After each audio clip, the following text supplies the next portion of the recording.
Greetings, YouTube. This week I've seen a very popular discussion regarding the usage and, dare I say, even practicality of three-star champions on your roster.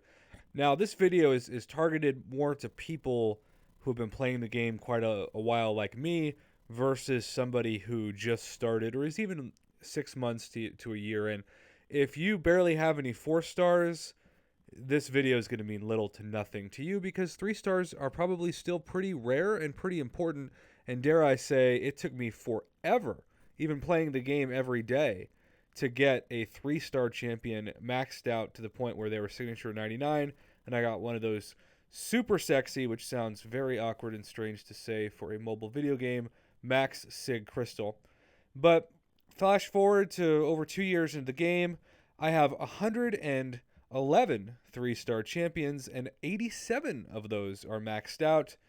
I also want to say that because 87 are maxed out, I get, of course, a minimum of 55 4-star shards every time that I get a duplicate. But for those 87, and every time I get signature stones, I'm pumping them into champions that aren't maxed out yet, I get an additional 55, I would say 95% of the time from that Max Sig Crystal. So, the argument goes that if I don't sell these champions, every time I duplicate one, I will get, on average, 110 4-star shards per dupe.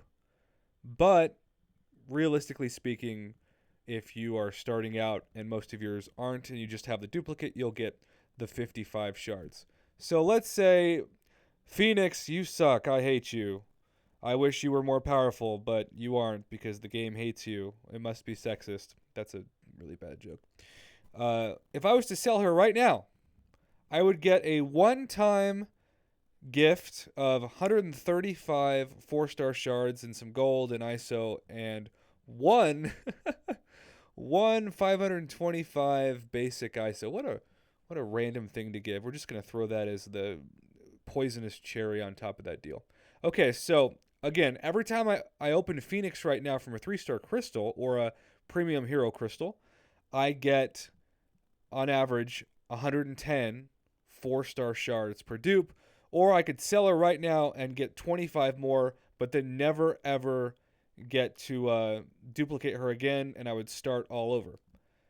I think when you look at the math that way, it seems pretty silly to sell your 3-star champions. I'm actually somebody who doesn't think you should even be able to sell champions.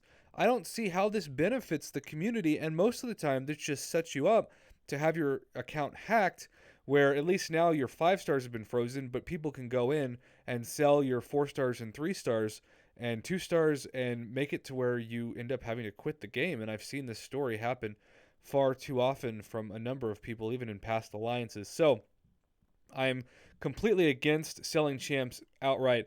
And of course, this doesn't even come into play when it comes to hero rating. Now, why is rating important? Now, I'm not saying you need a 600k rating like I have, but rating became incredibly important, and dare I say this will never happen again, but last year, almost about a year ago, last March, I believe, when patch 12.0 hit, and there was the worst public relations ever for a company that Kabam had to go through, and there are videos and videos if you're new to this as far as the BS fiesta that you missed from a bunch of crazy nerfs and just blindsiding the community, basically.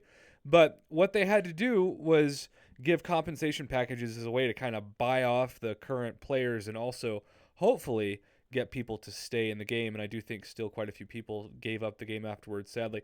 But when they decided the cutoff for the compensation package, they decided it based off of rating. And I believe the rating was 200,000 for a roster, which back then, just a year ago, was still pretty hard to do.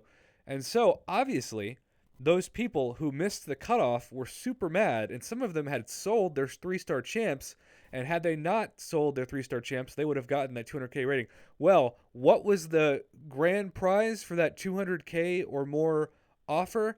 It was a 5-star Awakening Gem crystal, and from that crystal, I was able to duplicate, and really I should just say awaken, my Star-Lord, who has been the bedrock of my questing team ever since. And even though I now have Blade and Iceman, he still is always number one in my heart, as corny as that sounds. And again, I would not have had that opportunity. I've still never pulled him again from the 5-star crystal, and I would never have beaten Labyrinth of Legends without him, probably most of Act 5, especially the first couple of chapters. So all this is to say, if you sell your champions, it's a short-term gain and a long-term loss. Just think of it like the Marvel equivalent of having a one-night stand with somebody you don't really know and probably should do a background check on. Short-term gain for a long-term loss. Let's just say, as great as that night was, some things stay forever, and syphilis is one of them.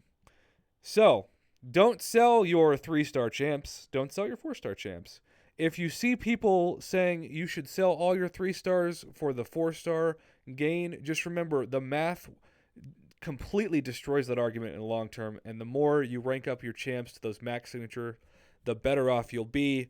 And the final point I want to make is the game. I don't know why they're still doing 3-star offers, but don't ever buy a 3-star offer. Even if this is the first day in the game and you're like, I'll spend $5 on a 3-star crystal, not worth it. Honestly, you would get better value just saving that $5 for a future offer. So thanks for watching. If you agree, comment below, let me know. If you disagree, comment below and let me know. I always love to hear both sides of the argument.